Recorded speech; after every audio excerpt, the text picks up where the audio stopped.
નામદેવે ઝાડ માટે પોતાની ચામડી ઉતારી દીધી। મહારાષ્ટ્રના સંત નામદેવ એક દિવસ એમની માતા માંદા પડ્યા। માતાએ કહ્યું, દીકરા પલાશની છાલ લાવી આપ। નામદેવ જંગલમાં ગયા, છાલ ઉતારી લાવ્યા, પણ ચહેરા ઉપર ઉદાસી છવાઈ ગઈ। 3 દિવસ સુધી તેઓ ઉદાસ જ રહ્યા। ચોથા દિવસે માતાએ જોયું અને ધોતી પર લોહીના ડાઘ હતા। માતાએ પૂછ્યું, દીકરા તને ક્યાંય વાગ્યું છે?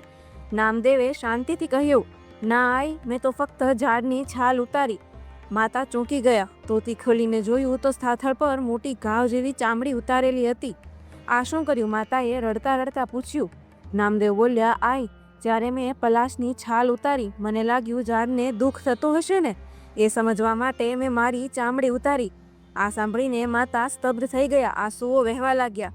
એ દિવસે માતાએ સમજ્યું, જેને ઝાડની પીડા સમજાય એ સંત જ બની શકે, અને એ બાળક આગળ જઈને નામદેવ સંત બન્યા। આવા જ બીજા ધાર્મિક વિડીયો જોવા માટે અમારી ચેનલને સબસ્ક્રાઈબ કરો।